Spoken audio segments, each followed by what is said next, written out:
The trials of the week. The Galactic Empire was old, ancient beyond human comprehension.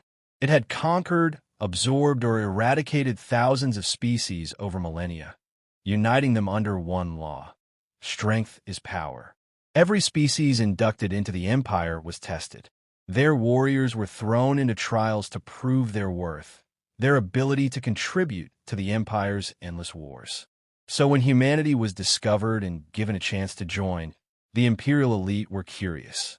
Would they be strong like the Tharkans, whose armored hides turned aside plasma fire, swift like the Zorath, whose four legs could outrun any predator, or durable like the hulking Krell, who could survive wounds that would kill most beings? Their answer came quickly. Humans were none of these things. Commander Elias Carter stood at attention, his expression unreadable as a towering Krell general paced before him. Around them, the Grand Imperial War Academy gleamed with the polished steel of 1,000 conquered worlds. Massive banners hung from the ceiling, displaying the sigils of the Empire's greatest warrior races. "You disappoint me, human," General Verka rumbled, his tusks twitching in disdain. "I expected something more." Carter said nothing. He had learned long ago that silence was sometimes the best answer. Around him, his soldiers, 50 of Earth's best, stood rigid, their faces set in stone. Verka sneered. "Let us review your species, shall we?" He gestured to a hovering display. A hologram of the human body flickered into view, rotating slowly. Weak musculature, no natural armor, no claws, no fangs, slow reflexes, poor night vision, fragile bones. He turned, scanning the assembled humans with cold yellow eyes. "You are prey animals, soft-bodied and frail." The alien officers surrounding them chuckled. A Tharkan soldier, twice the size of the largest human, rapped his knuckles against his own chitinous chest. "Perhaps they will make fine servants," he said, smirking. "Or food." More laughter. Carter's jaw clenched, but he remained silent. He had read the reports, had seen how the Empire viewed war. Strength, honor, individual power. These beings believed combat was a test of physical dominance, a contest of might where only the strongest survived. They had no idea what true war was.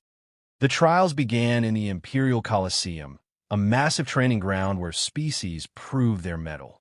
The first event was raw combat, a series of duels between human soldiers and alien warriors. It went about as expected. A human marine named Ortiz faced a 7-foot-tall Zorath, whose movements were blindingly fast. The duel lasted 15 seconds. The human never landed a hit. In another match, a Krell warrior took on Lieutenant Park, who fought with all the discipline of Earth's best soldiers. It didn't matter. The Krell's armored hide absorbed every blow. One swipe of his massive hand sent Park crashing to the ground. The crowd of alien spectators roared with laughter. "Pathetic," General Verka muttered. "This is not war. This is slaughter." But Carter wasn't watching the fights. He was watching his soldiers. Despite the humiliating defeats, they didn't panic. They didn't break ranks. They didn't beg for mercy or lash out in desperation. They fought with precision, reading their enemies, learning with every movement. And when they fell, they did so without fear. The aliens saw weakness. Carter saw something else. By the time the physical trials ended, humanity had become a joke among the Imperial ranks. The final test was a battlefield simulation designed to measure strategic ability. "Do not embarrass yourselves further," a Tharkan officer mocked as the human team prepared. "Perhaps you can surrender before the battle even begins." Carter only smiled. The simulation began. For the first time, the aliens witnessed something they could not understand. The human squad didn't fight like the Empire's warriors. They didn't charge headlong into battle. They didn't rely on brute force. Instead, they moved in perfect coordination, communicating with rapid precision. They set ambushes, used the terrain to their advantage, and employed tactics that no alien had ever considered. Within minutes, they had outmaneuvered the Tharkan team, trapping them in a crossfire. The simulation ended with the stronger warriors wiped out before they could even reach the human position. The laughter died. The smug grins faded. General Verka's expression darkened. Perhaps humanity was not as weak as they had thought. The art of war. Silence hung over the war hall. The Imperial officers, once laughing, now shifted uneasily as the results of the battlefield simulation replayed on a massive holographic display. The human squad had torn through the stronger, faster Tharkan warriors, not through brute force, but through tactics. General Verka's yellow eyes flickered over the data, his tusks twitching in irritation. A fluke, he growled. One lucky victory means nothing. Commander Elias Carter, standing with his hands clasped behind his back, simply smiled. Then test us again. Verka's gaze snapped to him. The arrogance of this human. But there was something unsettling about the calm in his voice. Very well, the Krell general said, his voice a low rumble. Let us see if your kind truly understands war. The next trial was Urban Warfare Simulation 17B, a brutal scenario designed to test a species' ability to fight in dense, unpredictable environments. It was usually reserved for elite Imperial units. The battlefield, a ruined cityscape, complete with collapsing buildings, underground tunnels, and shifting weather conditions. The enemy, a force of Zorith and Krell warriors, handpicked by Verka himself. The objective, survive. The simulation launched, and the human team moved instantly. Unlike the Empire's warriors, who often relied on personal combat prowess, human soldiers adapted. Within minutes, the enemy forces spread through the simulated city, searching for their human opponents. The Zorith, fast and agile, moved through the rubble with ease.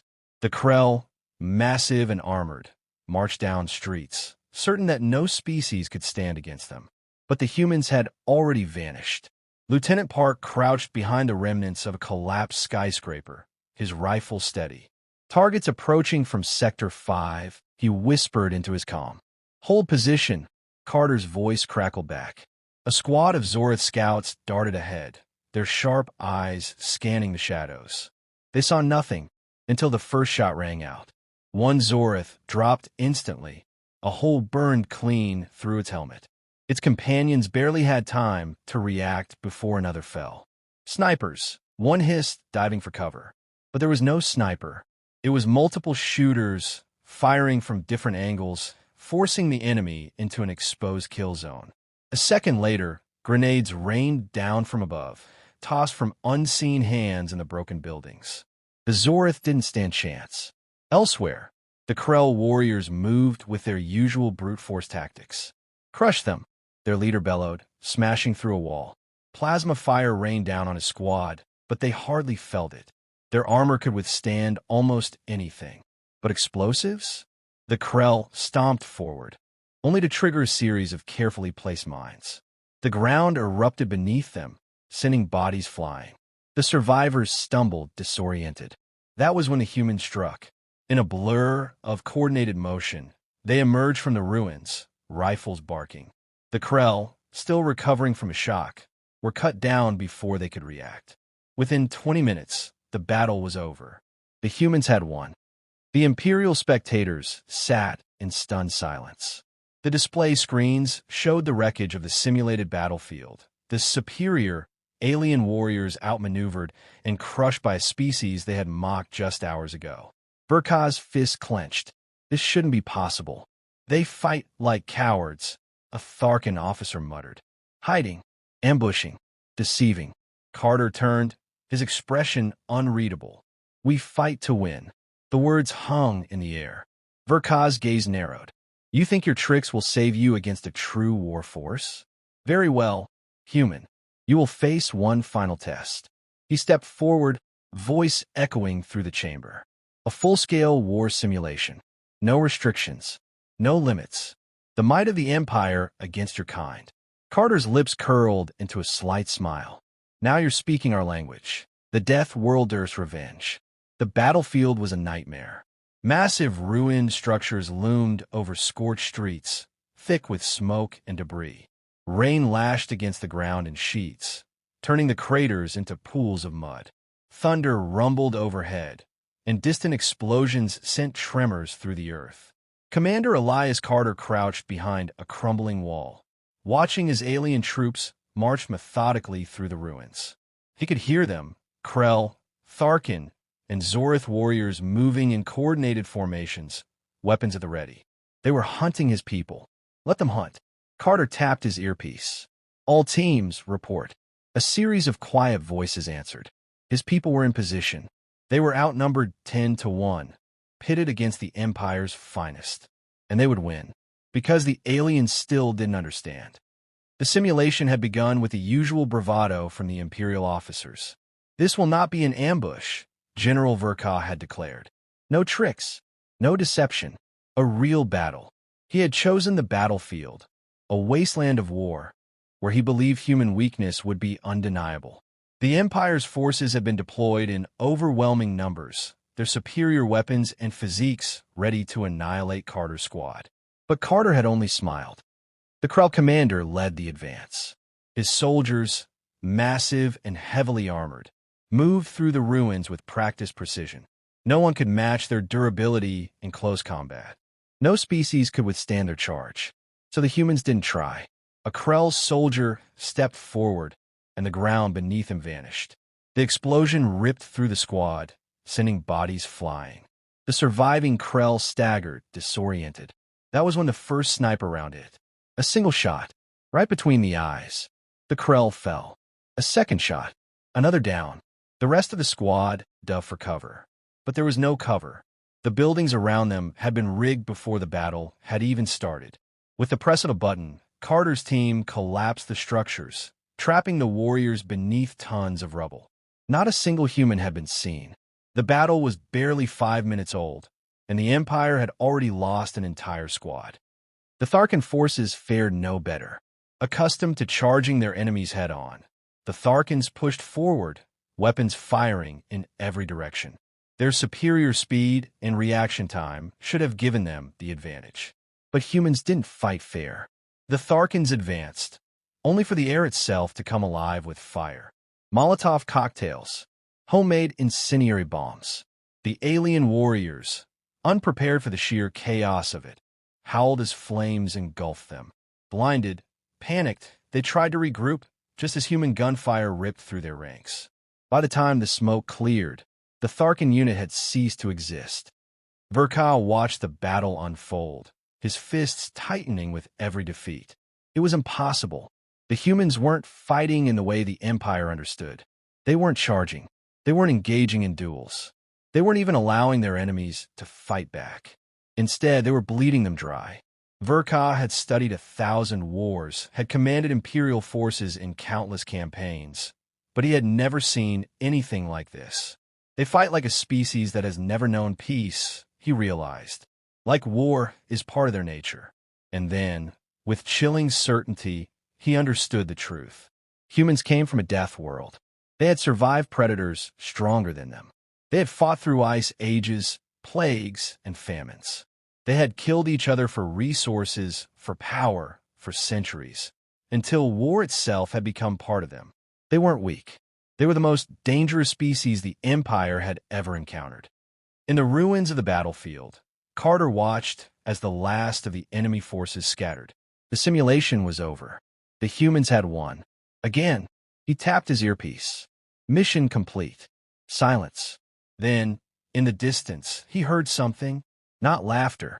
Not taunts. Whispers. The Empire's warriors were afraid. Good. Fear and respect. The war hall was silent. The same Imperial officers who had once laughed at humanity now sat in uneasy stillness, their faces unreadable. The results of the final simulation played on the massive display screens. Battle footage showing how an outnumbered human force had systematically dismantled the Empire's finest warriors. Every ambush, every trap, every precise, surgical strike. It hadn't been a contest. It had been a lesson in warfare. General Verka, who had led countless campaigns across the stars, finally spoke. His voice lacked its usual arrogance. I underestimated you. Commander Elias Carter met his gaze, unflinching. Yes, you did. The Imperial elite had spent millennia defining war by physical might. The Krell crushed their enemies through sheer force. The Tharkans relied on speed and aggression. The Zorith used numbers and coordination. But humans? Humans fought to win. Carter had seen it in his soldiers' eyes, in the way they moved without hesitation, in the way they adapted and refused to lose. The Empire had mistaken physical strength for power, but true power came from something deeper. Endurance, cunning, the ability to turn weakness into strength. The war trials were over. The results were undeniable, and the Empire's warriors were afraid. Verka stood, towering over Carter. His tusks twitched in frustration, but there was something else beneath it now. Respect. You are not the strongest, the Krell general admitted. You are not the fastest, nor the most resilient. He exhaled, his heavy breath filling the chamber. But I have never seen a species fight like yours. Murmurs spread through the assembled officers. Some still bristled at the thought of acknowledging humanity's strength. Others, the smarter ones, were already beginning to consider the implications. A Tharkan commander shifted uncomfortably. Your tactics are dishonorable. Carter turned to him. Tell me, Commander, how many of your people died in the simulation? The Tharkan hesitated. How many of mine? Carter pressed. More silence. The answer was clear. You fight with your honor, Carter said evenly. We fight with our lives. The Tharkan had no reply. The council convened. It took hours of debate, of hushed discussions, and whispered concerns before the final verdict was reached. Humanity would not be dismissed. Humanity would not be mocked.